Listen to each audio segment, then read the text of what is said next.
is Ugandan opposition politician Bobi Wine. Era ng'akyasobola okugezaako tambuza eddoboozi ly'omuntu wa wansi.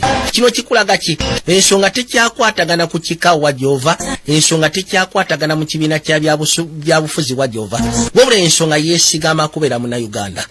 Kano ke kaseera abakadde baffe abali mu buyinza basobole okugezaako okuwuliza eddoboozi lya wansi, nti kati eddoboozi lya wansi lyogedde.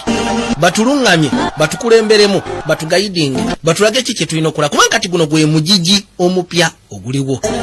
Tetukyasobola gezaako tambulira mugigi guli omukadde. Guno gwe mugigi omupya oguliwo, era nga naffe twetaaga tugezeeko okubaako n'omuntu waffe gwe tukuze naye n'asobola okugezaako tukulembera. Uganda tugitwale maaso, waleme kubaawo kuyiwa musaayi, mpozi ng'ogasseko n'okubagana n'okuyombagana, kubanga tusiga tuli bannayuganda. N'olwekyo nsaba ku lwa Bobi Wine ng'ogasseko n'abawagizi be n'abasigadde bonna tusabe, era bwe kiba kisoboka bakama ffe bawulire bategeere nti tuli bazzukulu, tetukyali baana wabula tuli bazzukulu abeetaaga okuba nga tuluŋŋamizibwa n'okugezaako okuba nga tutambuza Uganda maaso. Nno nga nva waggulu mbategeeza nti saagala mugwemu maanyi, saagala mugwemu ssubi, kuba kati essaazi gye tulaga tulabayo. Ku lwa muganda waffe Bobi Wine, Honorable Kyagulanyi Ssentamu, ngenda sa. Okay, thank you.